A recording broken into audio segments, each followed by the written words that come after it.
দেওবন্দের ইতিহাস ঐতিহ্য পয়রা তারপরে ঢুক তাদের রোহানি সন্তানরা, শাইখুল হিন্দের রোহানি সন্তানরা এই জমিনে বসবাস করে। আমার কাবির আসলাফের ইতিহাস হচ্ছে ওলামায়ে দেওবন্দের রক্ত যখন এই ভূমিতে স্পর্শ করেছিল, ব্রিটিশ লাল কুত্তারা পালাতে বাধ্য হয়েছে। ওলামায়ে দেওবন্দের রক্ত যখন আফগানিস্তানের জমিন স্পর্শ করেছিল, রাশিয়ার শেখ ভল্লুকেরা পালাতে বাধ্য হয়েছে। সাম্প্রতিক কালে তালেবানের শরীর হয়ে যখন আবার ওলামায়ে দেওবন্দের রক্ত আফগানিস্তানের জমিন স্পর্শ করেছে, আমেরিকা নেটো লাল কুত্তারা ল্যাস গুটায়া পালাতে বাধ্য হয়েছে। এটা হচ্ছে অতীতের ইতিহাস। নতুন প্রজন্মের নতুন পয়গাম শুনে রাখ। আবার যদি সুযোগ আসে, তোদের পূর্বপুরুষরা তো পালাতে পেরেছে, আল্লাহর কসম এবার যদি সুযোগ পাই আর পালাতে দেওয়া হবে না, পালাতে দেওয়া হবে না। শয়তান বড় বাটপার না চালাক? আপনারা বলেন, আমার সাথে একটু কথা বললে আমি অল্পতেই আমার কথাটা গুছাইতে পারবো ইনশাআল্লাহ। বলেন, শয়তান চালাক না বাটপার? চালাক হইলে তো আল্লাহর কথা মানত। যার মাথায় মগজ আছে সে তার রব চিনে, রবকে মানে। কোরআনের কথা সূরা আলে ইমরানে আল্লাহ বলেছেন, ইন্না ফি খালকিস সামাওয়াতি ওয়াল আরদি ওয়া ইখতিলাফিল লাইলি ওয়ান নাহার লাআয়াতিন লিউলিল আলবাব। যার মাথায় মগজ আছে সে তার স্রষ্টা চিনে, যে স্রষ্টা চিনে স্রষ্টা মানে। শয়তান রবের কথা শোনে নাই, বোঝা গেল মাথায় ঘেলু নাই। চালাক না তো কি? একটু কথা বলেন। বাটপাররা কোনোদিন মানুষকে এক পদ্ধতিতে ধোঁকা দেয় না, ধরা পড়ে যাবে। এক এক সময় তার এক একটা। শয়তানও আল্লাহকে এই কথা বলেছে, আল্লাহ আমি আপনার বান্দাকে যে ধোঁকা দিব পদ্ধতি একটা গ্রহণ করব না। সূরা আরাফের 17 নম্বর আয়াত শয়তান বলছে, সুম্মা লাআতিয়ান্নাহুম মিন বাইনি আইদিহিম ওয়া মিন খালফিহিম ওয়া আন আইমানিহিম ওয়া আন শামাইলিহিম ওয়া লা তাজিদু আকসারাহুম শাকিরিন।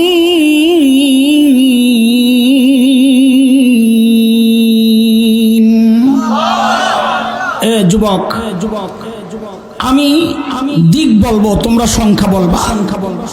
শয়তান বলে আমি ধোঁকা দিব সামনে দিয়ে। বলো বলো বলো বলো, সংখ্যা বলবা। সামনে দিয়ে, পেছন দিয়ে, ডান দিয়ে, বাম দিয়ে। কটা হইল? কোন কোন মুফাসসির বলেছেন শয়তানের এই হুমকির অর্থ হচ্ছে শয়তান মানুষকে ধোঁকা দেওয়ার ক্ষেত্রে কমপক্ষে 4টা পদ্ধতি গ্রহণ করবে। কয় পদ্ধতি?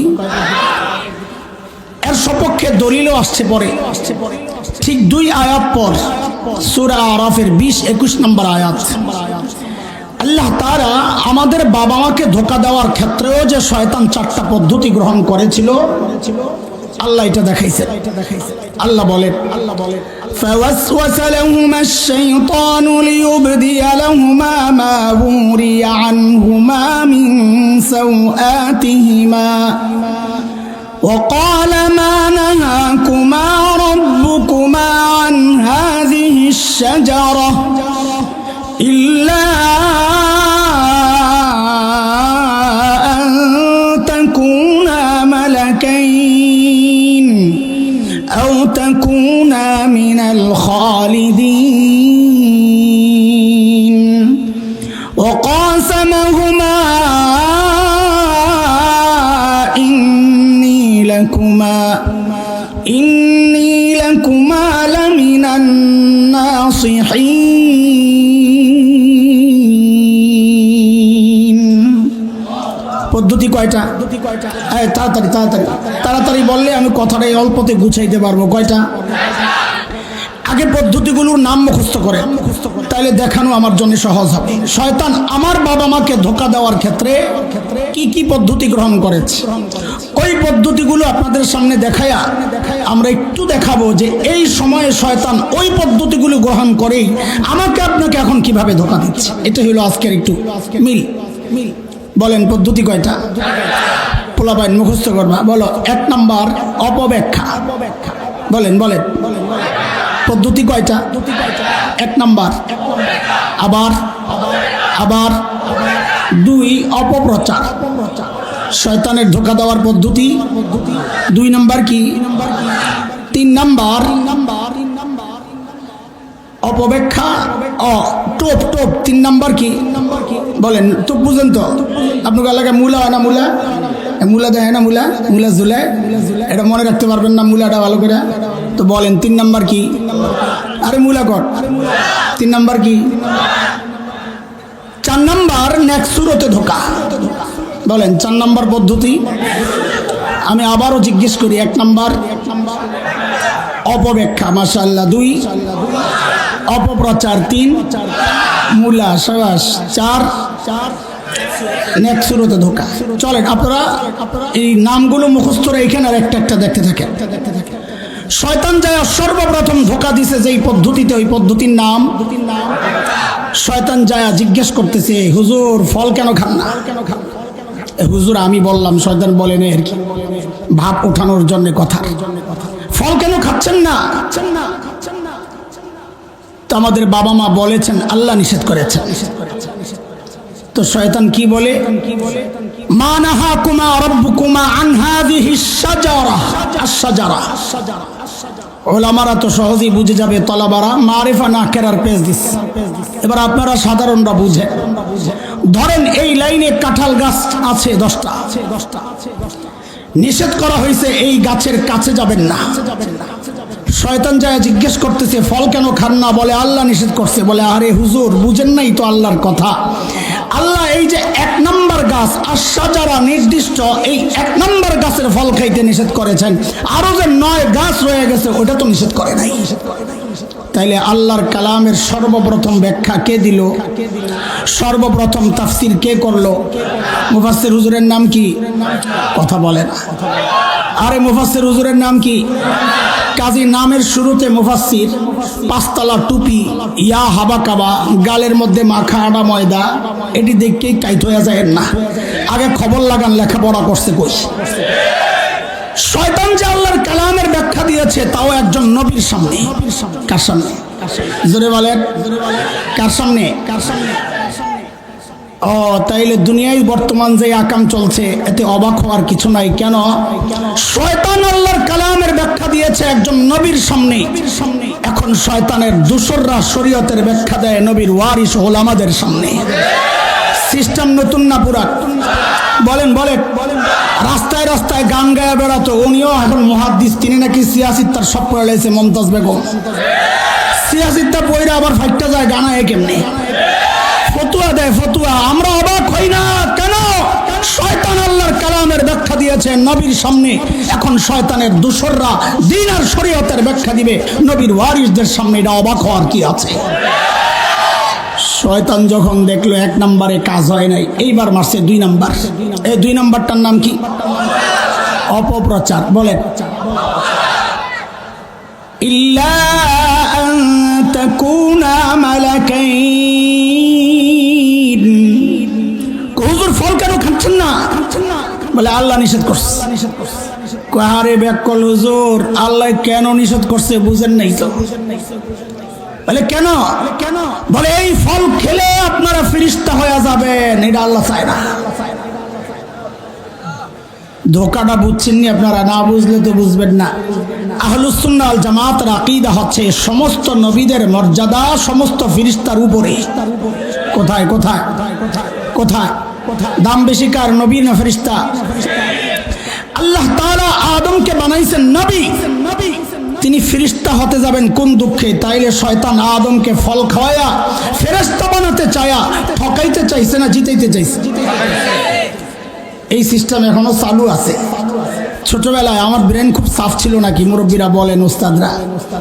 তো যখন ছোট্ট আমি 6-7 বছর, আমরা ধানমন্ডিতে তখন যে বাসায় ভাড়া থাকতাম, আমি 80-র দশকের শুরুর কথা বলছি। তো বাড়িওয়ালার মেয়েরা ছেলেরা আমাকে নিয়ে পড়াইতো বাংলা ইংরেজি, খুব মজা পাইতো, একবারে বললে পারে, আরে কি জিনিস এটা। তো আমার আম্মাকে বলতেন, খালাম্মা এই মেধাবী ছেলেটারে নষ্ট করেন না। নষ্ট বুঝছেন নিয়ে তারা কি, ওই যে আব্বা মাঝে মধ্যে মাদ্রাসা নিয়ে যায়, সায়েন্স ল্যাবরেটরিতে একটা মাদ্রাসা ছিল, এখন মার্কেট হয়েছে, ওখানে নিয়ে যায়, সপ্তাহে একদিন নিয়ে গেলে আর পাঁচ দিন আর যাই না, আমার খুঁজে পাওয়া যায় না। ওই বয়স চলতেছে তখন আমার। ওই সময় বলা হয়েছে আমাকে যেন মাদ্রাসায় দিয়া নষ্ট না করা হয়, আমি বড় দেশ সেরা ডাক্তার হতে পারবো, ইঞ্জিনিয়ার হতে পারবো। এই চক্রান্ত এখনো চলছে ঘরে ঘরে। শয়তান চাইছে নবীকে ফেরেশতা বানাইতে, আর এখন শয়তানের দোসররা চায় আলেম না বানায় ডাক্তার আর ইঞ্জিনিয়ার বানাইতে। দেখেন ডাক্তার ইঞ্জিনিয়ার সব রাগ করেন না, আপনাকে শ্রদ্ধা, আপনি না হইলে আমি চলবো কেমনি। কিন্তু আমার যে সন্তানকে আমি মাদ্রাসায় পড়াইতে চাই তাকে আপনি বাধা দিতে পারেন না। বাংলাদেশে বহু ডাক্তার বেকার ঘুরতেছে, আগে চাকরি দেন, এরপরে আমার ডাক্তার বানাইতে আইসেন। বহু ইঞ্জিনিয়ার বেকার ঘুরছে, আগে ওদেরকে চাকরি দেন, তারপর কি আলেমকে ডাক্তার বানাইতে আইসেন। এই জায়গায় আর কথা বললাম না। বলেন পদ্ধতি কয়টা? 1 নাম্বার, 2, 3 ভুলা না। শয়তানের পর কি বলে? আওতাকুনা মিনাল খালিদিন।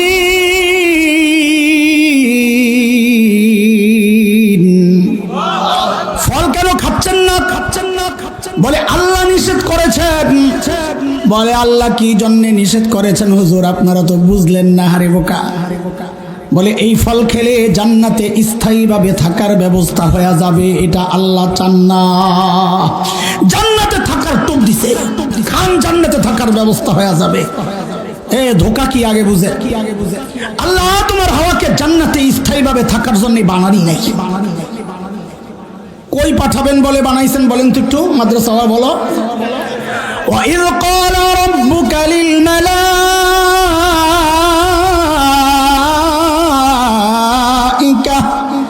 إِنِّي جَاعِلٌ فِي الْأَرْضِ خَلِيفَةً। আল্লাহ কই পাঠাবেন বলে বানাইছেন? জোরে জোরে কোথায়? দুনিয়ায় পাঠানোর জন্য বানাইলে মাঝখানে আবার জান্নাতে ঘুরাইতে নিছেন কি জন্য? যে দুনিয়ায় করোনা চলতেছে, জান্নাত থেকে 2টা টিকা দিয়া যান। কথা বলে না। বিশাল এলাকা, মাঝখানে কোনো গ্যাসের পাম্প নাই, গাড়ির গ্যাস লোড করে যান, তেল লইয়া যান, নাইলে রাস্তা আটকাই যাবেন। এই জন্যে কথা বলে না। তো জান্নাতে কি জন্য ঘুরাইতে নিছে? এর ছোট্ট 2টা ব্যাখ্যা বলি, কারণ সময় কম। গ্রামের মেয়েরা যখন মুরগি আনে পালার জন্য, বাজার থেকে নতুন আনছে, আইনাই কিন্তু মুরগিটারে ছেড়ে দেয় না। কদিন বান্দা রাখে, আদার টাদার দেয়। কেন? মুরগি বাড়িছে নি, বাড়িছে নি। আল্লাহ আমার বাবারে বানাইছেন জান্নাতের জন্যই, দুনিয়ায় পাঠাইবেন যে কয়দিন জান্নাতে আটকায় রাখছেন, বাড়িটা চিন্না যান, যাই আবার ঘুরে মুড়ে আয়া বুঝেন। আরে বুঝছেন নি কথা? কিন্তু এর চেয়ে সুন্দর জবাব দিচ্ছেন মুফাসসিররা আরেকটা, সেটা হচ্ছে সূরা তাওবার 111 নম্বর আয়াতে আল্লাহ আমার আর আপনার কাছে জান্নাত বিক্রির প্রস্তাব দিয়েছেন। কিনতে রাজি নি? কে কে রাজি দেখি তো? আল্লাহু আকবার, মাশাআল্লাহ, হাত নামান। এই জান্নাত যে কেনার জন্য রাজি, জান্নাত দেখছেন আপনারা? হ্যাঁ, না দেখে কিনতে রাজি। ওই জন্যই তো নাস্তিক মুরতাদরা বলে আমরা নাকি অন্ধবিশ্বাসী, যা শুনি তাই বলে বিশ্বাস করি। অন্ধবিশ্বাসী না বুঝে শুনে বিশ্বাসী? কই বুঝে শুনে বিশ্বাসী হইলেন? জান্নাত তো না দেখে কেনার জন্য রেডি হয়ে গেলেন। রাখেন মেয়ে, না বুঝা খালি বড় বড় করেন। আপনাকে মুরাদনগর মেয়েরে বিয়ে দিলে শ্বশুর বাড়ি দেখার জন্য কে যায়, মেয়ে না গার্জিয়ান? হ্যাঁ, তাহলে তো মুরাদনগরে মেয়েরা ভালো, কিন্তু ঢাকায় 2 রকম মেয়ে আছে। একরকম মেয়ে হচ্ছে মা বাবার বাধ্য সন্তান, ওর সামনে বিয়ের আলাপ হইলেও লজ্জায় চলে যায় আরেক ঘরে। সমবয়সী কাউকে পাঠায়া দেয়, আম্মু আব্বাকে, আব্বা আব্বুকে বলো আমার দেখার দরকার নাই, শোনার দরকার নাই, জানার দরকার নাই, ওনারা দেখলেই আমার চলবে। কিন্তু আরেক রকম মেয়ে আছে, গভীর রাতে শাহবাগের স্লোগান কন্যা বেড়াগুলো বয়ে বয়ে বিড়ি খায়। ওর সামনে যদি কয় হয় তোর জন্য বিয়ে দেখতেছি, একটা ছেলে পছন্দ আমাদের, ও বলবে আমাকে একটু সময় দিতে হবে, বেটার অপশন চুজ করার একটু সুযোগ আমি চাই, আমার আগেরটা ভালো হবে না এটা ভালো হবে, আমি একটু দেখে নিতে। আমি আপনাদেরকে জিজ্ঞেস করি, আপনারা মা বাবার বাধ্য সন্তান না অবাধ্য সন্তান? তাই তাইলে তো কোনো কথাই নাই। আল্লাহ আমার বাবা মাকে জান্নাত থেকে কেন ঘুরায় আনছেন? যেন কিয়ামত পর্যন্ত নাস্তিক মুরতাদদের জবান বন্ধ হয়ে যায় যে আমরা জান্নাত না দেখে কেনার জন্য রেডি হই নাই, বরং আমরা মা বাবার বাধ্য সন্তান। আমাদের বাবা আদম জান্নাত দেখছেন, আমাদের মা হাওয়া জান্নাত দেখছেন, আমাদের আর দেখার দরকার নাই। তিনটা দিয়া যখন দেখছে শয়তান কাম হয় না, কয় বুঝছি রে হুজুর তো বড় করা। হুজুর আপনারা সাইজ করার রাস্তা আমার কাছে আছে। আপনি জায়নামাজের প্রতি আপনার দুর্বলতা আমি জানি, তাহাজ্জুদের প্রতি দুর্বলতা আমি জানি, হিজাবের প্রতি দুর্বলতা আমার জানা, টুপির প্রতি দুর্বলতা আমার জানা। এই জন্য দেখবেন বহু আল্লাহর বান্দা সারা জিন্দেগি ইসলামের বিরুদ্ধে, কিন্তু যেই দেখবেন নির্বাচন আসে আস্তে টুপি টাপি লাগায় হাসান বস্তি হয়ে যায়। কারণ ওরা জানে এই টুপির প্রতি দুর্বলতা আছে দেশের মানুষের।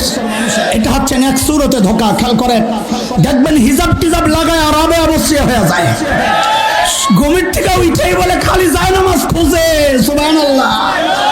আরেকজন তো প্রতি রাতে 80 রাকাত তাহাজ্জুদ পড়ে, সুবহানাল্লাহ। আমি তো পীর পাল্টাবো নিয়ত করছিলাম যে এই বেটার কাছে মুড়ি দেওয়া দরকার, কারণ আমার যত পীর আছে কেউ 80 রাকাত তাহাজ্জুদ পড়ে বলে আমার জানা নাই। যে নিয়ত করছি পীর পাল্টাবো, হঠাৎ শুনি পীর সাহেব পালায়া গেছে, এখন খেলুন কাল্লো। এই পদ্ধতি শিখছে কার থেকে? শয়তান যেই দেখছে একটাও কাজ হয় নাই, এইবার শুরু করছে নেক্সট সুরতে ধোকা। কি সেটা? অকাসমাহুমা ইন্নী লাকুমা লামিনান নাসিহিন।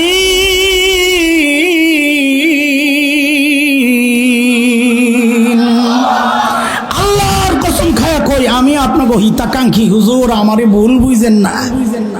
আল্লাহু আকবার। শয়তান যার হিতাকাঙ্ক্ষী হয় তার আর শত্রু লাগে না। ভারত যার বন্ধু হয় তারও যেমন শত্রু লাগে না। এই 16 বছর আমাদেরকে শুধু এই বয়ান গেলানো হয়েছে, ভারত আমাদের বন্ধু। বন্ধু কত কিছু দেয়, সুবহানাল্লাহ। গরু দেয়, আলু দেয়, চিনি দেয়, পেঁয়াজ দেয়, দেয় আর দেয়, দেয় আর দেয়। যেই বাংলাদেশ থেকে যাওয়ার মাখন যাওয়ার পাইপটা পোলাবেন 5 তারিখে কাইটা দিল, সব দেওয়া বন্ধ করে এখন খালি হুমকি দেয়, হুমকি দেয়, হুমকি দেয়। শুরুতে খুব করো, পেজ দেবে না, আমরা বলি দিস না, তোকে পেজ লাগবো না। কেন? আমগো আপায় আপায় শিখাইয়া গেছে পেজ ছাড়াও তরকারি রান্ধন যায়। খাবো না তোকে পেজ। যেই মেরুদণ্ড সোজা করে একটু বইছি, লাগবো না পেজ। এখন দেখি বস্তা সামনে লইয়া বয়া বয়া কান্দে। দাদা কি খবর? দাদা দিনকাল ভালো যাচ্ছে না দাদা। কেন? কি সমস্যা? বাংলাদেশিরা পেজ নিচ্ছি না দাদা। তো তোরা খা, খাওয়ার সেই কলিজা নাই, খাইতো কলিজা লাগে। যাদের বাড়িতে মেহমান গেলে ছোট্ট একটা এতটুকু কৌটার মতো একটা মাটির ওয়ান টাইম এই কাপ, এই ছোট্ট এটার মধ্যে অল্প একটু চা দিবে, চিকন একটা টোস্ট বিস্কুট দিয়ে বলবে কি দাদা পুরোটা খেয়ে নিয়ে। দাদা দাদা বলাবেন তোরা কথা বুঝোস না। বোন গেছে ভাইয়ের বাড়িতে, ভাই গেছে বোনের বাড়িতে বেড়াইতে, দুপুর বেলা খাওয়ানোর টাইম। ভাই কলিং বেল টিপে টিপে টিপে, বোন কথাও কয় না, দরজাও খোলে না, ঘরে কেউ নাই, এমন একটা বাপ। ভাই বুঝছে কাহিনী কি? জানালার কাছে যায় বলে দিদি আমি কিন্তু খেয়ে আসছি। দিদি তাড়াতাড়ি দরজা খোলে আর বলে আগে বলবি না, ওরা কি পেজ খাবে। এই জন্য মাঝে মধ্যে ওদের কলিজা শুকাইতে শুকাইতে তো হাড্ডি হয়ে গেছে, রুচি এত নোংরা। মাঝে মধ্যে যখন দেখি সীমান্তে এসে আমার দেশে ঢুকার একটা ভাব লইতেছে, আমি কই এই মুহূর্ত গোনাই। কেন? আরেকটা দেশ দখল করার মতো উন্নত চরিত্র, উঁচু মানসিকতা, শক্তিশালী মানসিকতা লাগে। যাদের রুচি এত নোংরা, এরা আরেক দেশ দখল করার মতো হিম্মত রাখে না। এই জন্য আমরা যখন দেখি আমাদের দেশ দখলের হুমকি দেয়, কে কি অবস্থা জানি না, আমি কিন্তু ভয় পাই না। কেন? আমি জানি এটা সম্ভব না ওদের জন্যে। বরং তাদেরকে বলি কি বাংলাদেশ দখল করার আগে নিজেদের হাগার জায়গা ঠিক করে এখনো রাস্তাঘাটে মলত্যাগ করে। বিশ্বাস করেন না আপনারা, আমরা যখন দেওবন্দে যাচ্ছিলাম তখন দেখছি আল্লাহ ট্রেন লম্বা সফর 36 ঘন্টা। আমাদের যেই ট্রেনে উঠছিলাম অমৃতসরের, দিন যায় রাত আসে, রাত যায় দিন আসে, সময় তো যায় না। সকাল হইলেই জানালার কাছে যাইতাম নতুন এলাকা দেখার জন্য। আয় আল্লাহ, মাঝে মধ্যে যাইয়া জানালার কাছে যাইয়া তো লজ্জায় চোখ ফিরিয়ে নিতাম। এই কি অবস্থা? কেন দেখতাম কি রেল লাইনে লাইন ধইরা বইছে ফ্যামিলি প্যাকেজ, জুয়ান বুড়া নারী পুরুষ যা আছে এরকম চিকুন বোতল একটা লইয়া চুপচাপ বইয়া দিয়েছে। বেডিরা ইজ্জত রক্ষায় ঘুমটাটারে টাইনা পিছন দিয়া খালি কামসাত্তাস। এরা বলে আমার দেশ দখল করবো কত দেখি। আমি কই কাকু দাদা সাহস করে ভিক্ষা যা, খেলা হবে। আরে খেলবো লোক, ছোটবেলা থেকে যাই জিহাদি চেতনা লালন করছি, প্রয়োগের বাস্তবায়নের জন্য সুযোগ তো পাচ্ছি না। তোরা না ঢুকলে ঢুকে যা, বাংলাদেশ দখল করার হুমকি দাও। মুসলমান কোন নির্দিষ্ট ভূখণ্ডের চিন্তা করে না, মুসলমানের চিন্তা গোটা দুনিয়া ব্যাপী। আলহামদুলিল্লাহ আমাদের স্বপ্ন বাস্তবায়ন শুরু হয়ে গেছে। তাকায়া দেখ, সিরিয়ায় কালিমার পতাকা উঠে গেছে, আফগানিস্তানে কালিমার পতাকা উঠে গেছে। আরে আমার দেশটি কয়েকদিনের দখল করবি, বরং আমরা তো স্বপ্ন দেখি ইনশাআল্লাহ খুব শিগগির দিল্লির লালকেল্লায় আবারও কালিমার পতাকা উত্তোলন করবে ইনশাআল্লাহ।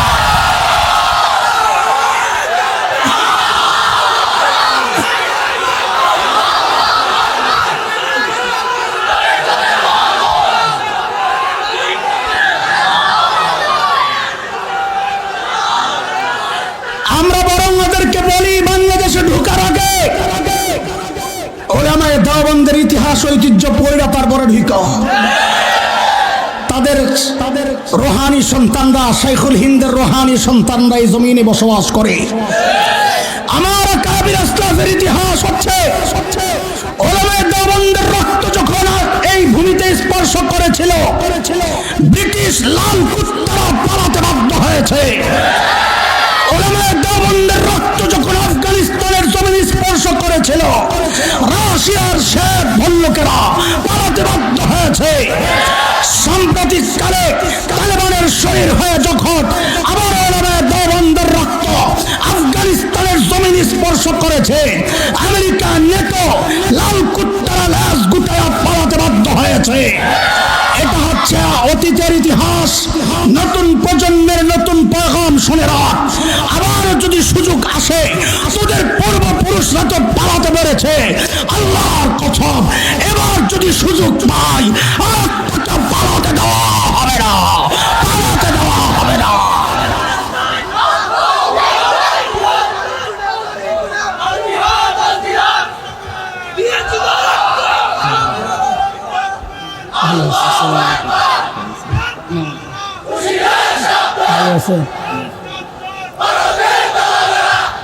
মাহতারাম হাজরিন, পদ্ধতি গড়া তাড়াতাড়ি কপলাবাদ সময় কপ মনে আসেনি। এক নম্বর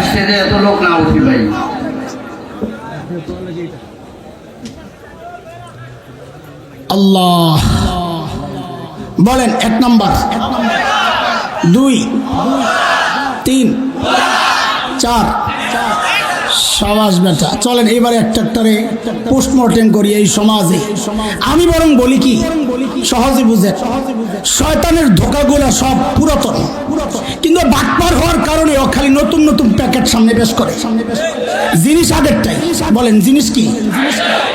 সময়ের আলেমদের কাজ হচ্ছে ওই প্যাকেট ছিঁড়া ভিতরের জিনিস দেখা দেওয়া আপনাকে, ভাই জিনিস কিন্তু আগেরটাই। বুঝে আসছে না কথা? বলেন এক নম্বর অপব্যাখ্যার একটা নমুনা আপনাকে শোনাই। দেখেন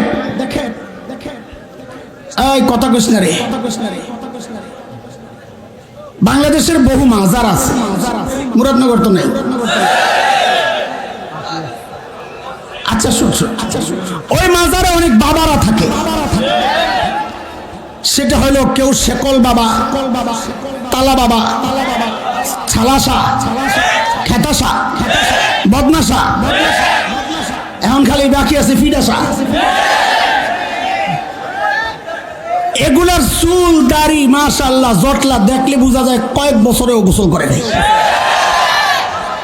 তো গোসল না করলে নামাজ কেমনে পড়বো? নামাজও পড়ে না। এই অপব্যাখ্যার সুরত দেখাইতেছি, খেয়াল করে। এদেরকে যদি জিজ্ঞেস করা হয় নামাজ কেন পড়স না, তো কব কোরআনে আছে একই নায়া বললে, এই যে অপব্যাখ্যা, একই নায়া বললে নামাজ লাগে না। কোরআনের আয়াত কি, ওয়াবুদ রাব্বাকা হাত্তা ইয়াতিয়াকাল ইয়াকিন, তুমি তোমার রবের ইবাদত করো তোমার ইয়াকিন আসার আগ পর্যন্ত। সমস্ত মুফাসসির বলেন এই ইয়াকিন মানে হচ্ছে মৃত্যু। ইয়াকিন মানে, আর ওরা ইয়াকিন মানে হচ্ছে অন্তরের বিশ্বাস। আমগো ইয়াকিন আয়া পড়ছে, মোল্লা গো ইয়াকিন আয়া না, এই জন্য মোল্লারা নামাজ পড়ে, আমগো নামাজ লাগে না। শুনেন একটা বিষয়, সূক্ষ্ম কথা। কেউ যদি নিজেকে নবীর চেয়ে দামি মনে করে, চোখ বন্ধ করে বুঝতে হবে এটা শয়তান। কেন? কারণ শয়তানই সর্বপ্রথম নিজেকে নবীর চেয়ে দামি দাবি করেছিল। আনা খায়রুম মিনহু, বলে আমি আদমের চেয়ে উত্তম। কাজী কেউ দুনিয়ার যে কেউ নিজেকে নবীর চেয়ে যদি দামি মনে করে সে কি? জোরে বলেন, আরো জোরে। যারা বলে আমাদের ইবাদত লাগে না, ইয়াকিন চলে আসছে, এরাও শয়তান। কেন? হযরত ঈসা আলাইহিস সালাম কি ছিলেন? একজন। জোরে কোন? সূরা মারইয়ামের মধ্যে হযরত ঈসা নিজের পরিচয় দিচ্ছেন এইভাবে, ক্বালা ইন্নী আবদুল্লাহ আতানিয়াল কিতাব ওয়াজআলানি নাবিয়্যা وجعلني مباركا أينما كنت وأوصاني بالصلاة والزكاة ما دمت حيا। হযরত ঈসা বলেন আমি আব্দুল্লাহ। আমি কি? তবে তোমরাও আব্দুল্লাহ, আমিও আব্দুল্লাহ, বেশ কম হচ্ছে। আমাকে আল্লাহ কিতাব দিয়েছেন এবং আমাকে নবী বানিয়েছেন, এবং আল্লাহ তাআলা আমাকে এক নেয়ামত দিয়েছেন যা আমার সাথে যেটাই সম্পৃক্ত হয়, আমি যেখানেই থাকি আল্লাহ সেখানে বরকতে ভরে দেয়। আল্লাহ তাআলা আমাকে নবী বলছেন, একজন নবী বলছেন কি, আল্লাহ তাআলা আমাকে নির্দেশ দিয়েছেন গুরুত্ব সহ আমি যেন আওসানি বিসসালাত ওয়াজ যাকাত মা দুমতু হাইয়া, আমি যেন মৃত্যুর আগ পর্যন্ত যতদিন জীবিত থাকি আমি যেন ইবাদত করি, নামাজ পড়ি, যাকাত আদায় করি। একজন নবী বলছেন আমাকে আমৃত্যু ইবাদতের নির্দেশ দিয়েছেন আল্লাহ। আর মাজারওয়ালা বলে আমার ইবাদত লাগে না, তাইলে তারা নিজেকে নবী ঈসার চেয়ে দামি মনে করছে। কেউ যদি নিজেকে নবীর চেয়ে দামি মনে করে সে কি? আরো জোরে বলেন কি? এই যে অপব্যাখ্যার একটা নমুনা দেখাইলাম, বেশি দেখাইলে সময় চলে যাবে। হাজারো ব্যাখ্যা, হাজারো অপব্যাখ্যা আমাদের চারপাশে ঘুরে দেখাইতে পারলে আপনাদের ভালো হইতো, কিন্তু সময় নাই। সবটির একটু টাচ দিতে চাই। বলেন 2 নাম্বারটা কি? বলেন তাড়াতাড়ি, আরো জোরে। বাংলাদেশে এই মুহূর্তে ভয়ঙ্কর সবচেয়ে বড় যেই সিস্টেমটা চলছে, এটার মধ্যে অন্যতম একটা হচ্ছে অপপ্রচারের মাধ্যমে শয়তান মানুষকে দিন থেকে দূরে সরাতে চায়। যেমন আপনাদেরকে একটা উদাহরণ দিই। এই যে এখন ডিসেম্বর চলতেছে, জানুয়ারি চলছে, বহু স্কুল কলেজে দেখবেন খেলাধুলার প্রতিযোগিতা চলছে। এই প্রতিযোগিতাগুলোর মধ্যে একটা ইভেন্ট থাকে, সেটা হচ্ছে যেমন খুশি তেমন সাজো। দেখেছেন আপনারা? কথা বলেন, দেখেছেন? এই যেমন খুশি তেমন সাজের মধ্যে এখন নতুন একটা সাজ, সেটা হচ্ছে একটা ছোট্ট বাচ্চাকে দাড়ি টুপি লাগাইয়া হুজুর সাজায়, আরেকটা ছোট্ট মেয়েকে শাড়ি পরাইয়া যুবতী মেয়ে সাজায়।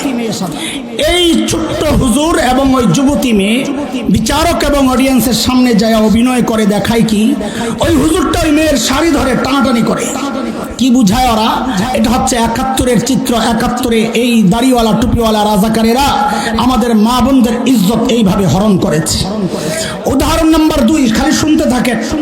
উদাহরণ নাম্বার 2, বাংলাদেশের টেলিভিশন সিনেমা, এগুলোতে যে নাটক সিনেমা হয়, 2টা চরিত্র থাকে, একটা ভিলেন আরেকটা নায়ক। নায়ক দিয়া সমাজের সব ভালো কাজগুলো ওরা সাজায়, আর ভিলেনকে দিয়া সমাজের সব নিকৃষ্ট কুৎসিত কাজগুলো করায়। ইদানিং আমরা শুনতে পাচ্ছি ওই ভিলেন সাজাইতে গিয়ে ওরা ভিলেনের মাথায় একটা টুপি লাগায়া দেয়, মুখে একটু দাড়ি লাগায়া দেয়। উদাহরণ নাম্বার 3, 2013-র কথা আপনাদের মনে থাকার কথা, ঢাকার শাহবাগে গণজাগরণ মঞ্চ বসেছিল, মনে আছে? দাবি কি? যুদ্ধাপরাধীদের বিচার ত্বরান্বিত করার দাবিতে।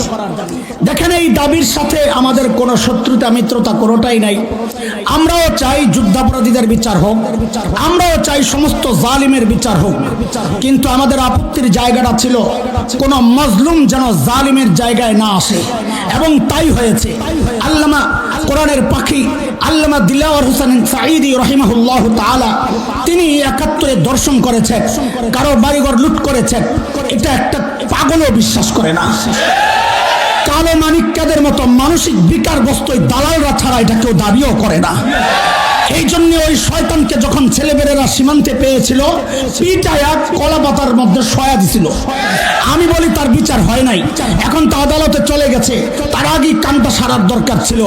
ওর টুকরা টুকরা করে পাগলা কুত্তা দেওয়ার শরীরটা খাওয়ানো দরকার ছিল। কথা বলেন ঠিক কিনা? এইরকম শয়তান, এইরকম নিকৃষ্ট বাদীদেরকে নগদ শাস্তি দেওয়া দরকার। বিচার এই লেন্দি প্রসেসে এদেরকে নিয়ে লাভ নাই। তবে বলাবেন একটা কাজ করছে আমার বড় ভালো লাগছে, এক জায়গায় লাথি দিয়া জিনিসটা বেকার করে লাইছে, ওইটা আমার খুব ভালো লাগেছে। আরে কথা কও তোমরা, আল্লাহু আকবার। একটু শান্তি পাইছি ওই দৃশ্য দেখা, যখন দেখছি অপারেশন থিয়েটার ওই জায়গায় কাম চলতেছে, কলিজা একটু শান্ত হয়েছে। তাও পুরা শান্ত হইতো যদি ওরে আমি কোবাইতে পারতাম, ওরে যদি বেলেট দিয়া কিছু কিছু করে কাটতে পারতাম, কলিজা শান্তি হইতো। হারে একজন কোরআনের পাখি, সারা জিন্দেগি যিনি মানুষকে কোরআনের কথা শুনিয়েছেন, সেই মানুষটার জন্য ফাঁসির আন্দোলন সে করেছে। যাবজ্জীবন তার মন পুত হয় নাই, ফাঁসির আন্দোলন করেছে। এই খবিসকে ফাঁসি দেওয়া দরকার। কথা কর, আওয়াজ উঠানো দরকার, আওয়াজ। এই নিষ্পাপ মানুষগুলোকে যারা আদালতে নিয়ে বেইজ্জতি করেছে, যুগ যুগ ধরে দিনকে দিন ফাঁসির কাস্টে ঝুলানোর জন্য কন্ডেম সেলে রেখে নির্যাতন করেছে, পুশ করে করে মৃত্যুর দিকে ঠেলে দিয়েছে, এদের প্রত্যেকটাকে ধরে ধরে প্রকাশ্যে ফাঁসিতে ঝুলানো দরকার, ফাঁসিতে ঝুলানো দরকার। হাজরিন, কথা শুনেন। সেই 2013 কথা, ঢাকার শাহবাগে গণজাগরণ মঞ্চের সেই উত্তাল দিনগুলোর উত্তাপ আমার শরীরে খুব লাগতো। কেন? আমি খুব কাছেই তো থাকি, সায়েন্স ল্যাব, অল্প দূরত্ব। মানুষ আসা যাওয়া করে, মানুষকে দেখে বুঝি গরম চলতেছে এলাকা, আমরা তো আর যাইতে পারি না। তো একদিনের গল্প শোনাচ্ছি আপনাদের। দেখেন, কারো শোনা গল্প আপনাদেরকে শোনাচ্ছি না, আই উইটনেস, আমার সাথেই হওয়া ব্যাপার। আমি চাক্ষুষ সাক্ষী, সোজা কথাই বলবো। সায়েন্স ল্যাব মোড়ে একটা লম্বা ফুট ওভার ব্রিজ আছে, কেউ দেখেছেন? পায়ে হেঁটে রাস্তা পার হওয়ার ব্রিজ। একদিনের গল্প। উত্তর দিক থেকে দক্ষিণ দিকে ছিল আমার গন্তব্য। দক্ষিণ দিক থেকে এক মা তার ছোট্ট বাচ্চাকে নিয়ে উত্তর দিকে যাচ্ছে ব্রিজের উপর, আমাকে ক্রস করবে। মা এবং ওই বাচ্চার বেশভূষা দেখে, তাদের গেট আপ সেট আপ, সাজসজ্জা, পোশাক আশাক দেখে আমার বুঝতে কষ্ট হয় নাই তারা গণজাগরণ মঞ্চ থেকে এসেছে। এতে আমার কোনো আপত্তি নাই। এটা তো মায়েরই কাজ, সন্তানের হৃদয়ে ইমানি চেতনা জাগ্রত করা, দেশপ্রেম জাগ্রত করা, এটা তো মায়েরই কাজ। কিন্তু বিপত্তি বাঁধলো কোথায়? ওই মা যখন আমাকে ক্রস করবে, সে তার সন্তানকে আমাকে দেখায়া দেখায়া শেখায়া দিচ্ছে বলার জন্যে, বলো বলো, তুই রাজাকার, তুই রাজাকার, তুই রাজাকার। এর দোস্ত, আমাদের স্পষ্ট কথা, 1971-এর মুক্তিযুদ্ধতে দাঁড়িয়ে টুপির বিরুদ্ধে হয় নাই। 71-এর মুক্তিযুদ্ধ ছিল মজলুমের প্রতিরোধ, জালেমের বিরুদ্ধে। তোমরা যেই ভাষণ নিয়ে গর্ব করো 7ই মার্চের, সেই তত্ত্ব ভাষণ যা মানুষকে আন্দোলিত করেছিল, সেদিন তিনি বলেছিলেন, এবারের সংগ্রাম মুক্তির সংগ্রাম, রক্ত যখন দিয়েছি আরো দেব, এদেশকে মুক্ত করে ছাড়বো ইনশা আল্লাহ। স্বাধীনতার আওয়াজে ইনশা আল্লাহ উচ্চারিত হওয়া সেই ডাক কোনোদিন ইসলামের বিরুদ্ধে হতে পারে না। ইতিহাস আমরাও পড়েছি, তোমরাও আরেকবার পাঠ করো। যাও, ঢাকার আগারগাঁয়ে জাদুঘর আছে, মুক্তিযুদ্ধ জাদুঘর, সেখানে যায় দেখো, ইতিহাসের সাক্ষী হয়ে আছে। বহু পোস্টার দেয়ালে সাঁটানো আছে, রাজাকারদেরকে ধরার দৃশ্য আমরা দেখেছি। অধিকাংশ রাজাকারের মুখে দাড়ি নাই, মাথায় টুপি নাই। বরং কয়েক বছর আগে আমরা দেখেছি এক সংগঠন মুক্তিযোদ্ধাদেরকে সম্মাননা ক্রেস্ট দিয়েছিল। আমরা গর্বের সাথে লক্ষ্য করেছি অধিকাংশ মুক্তিযোদ্ধার মুখে দাড়ি, মাথায় টুপি। তাইলে আমাদের জানতে চাওয়া, এরা কারা যারা মুক্তিযুদ্ধকে দাড়ি আর টুপির বিরুদ্ধে দাঁড় করাতে চায়? আমাদের স্পষ্ট কথা, এরা হচ্ছে নব্য আবু জাহেল। ওই যুগের আবু জাহেলরা নানান প্রক্রিয়ায় চাইতো মানুষকে কোরআন থেকে দূরে সরানোর জন্য। লা তাসমাউ লিহাযাল কোরআন ওয়ালগাউ ফি, এইভাবে বলতো, কোরআন শুনবা না, কাউকে শুনতে দিবা না। সূরা হামিম সাজদার 26 নম্বর আয়াত তেলাওয়াত করে দেখবেন।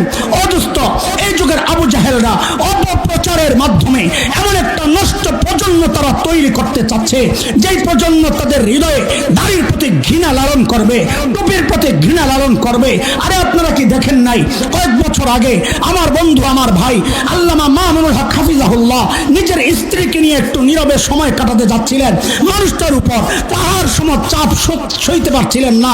বন্ধুরা সবাই বলেছেন কিছুদিন একটু অফ থাকেন, আপনি তো মারা পড়বেন।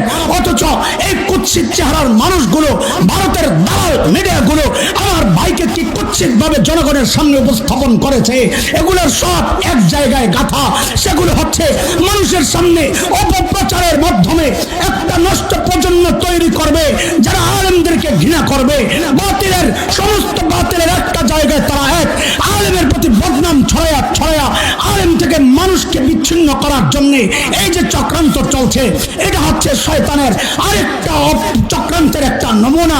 ওদের উদ্দেশ্য আমাদের স্পষ্ট পয়গাম, এর কুলাঙ্গাররা শুনে রাখ, বাংলাদেশে ইসলাম কচুরি পানার মতো ভেসে আসে নাই। এই দেশের ইসলামের গোড়ায় আর ইব্রাহিমের জিকির রয়েছে, এই দেশের ইসলামের গোড়ায় হাফিজের সিজদা রয়েছে, এই দেশের ইসলামের গোড়ায় আল্লামা আহমদ শফির চোখের পানি রয়েছে, এই দেশের ইসলামের গোড়ায় আল্লামা আমির মেহনত রয়েছে।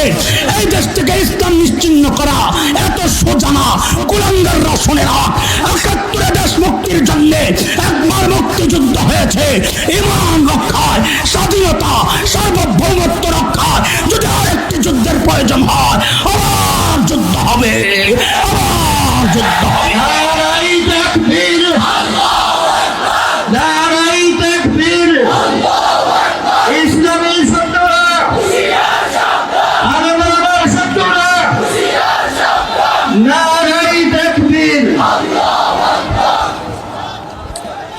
আলহামদুলিল্লাহ।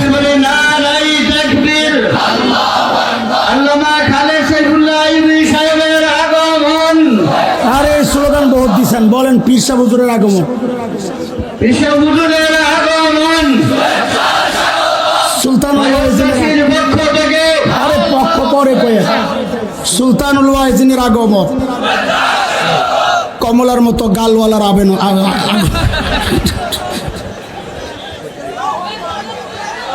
পান কই, পান কই, পান কই, দোস্তর একটা পান দেন, যখন পানটা খাইব ঠোঁটটা লাল হইব, দেখতেও মজা, শুনতেও মজা। হায় রে খোদা, আল্লাহ দিছে ডাইলা, যালিকা ফাদলুল্লাহি ইউতিহি মান ইয়াশা। এই পদ্ধতি কয়টা? জোরে ক, জোরে ক, কয়টা? 1 নাম্বার, 2 নাম্বার, 3 নাম্বার। মূলার কথাটা কমু না, কারণ কইলে আমি কান্দে পড়ে। না না, আমার মধ্যে বহুজনে মূলা খাইয়া এমন পেট নষ্ট হয়েছে, দামাগও নষ্ট হইয়া এখন জালেম স্বৈর শাসক ওই পতিত হাসিনারে কয় আম্মা।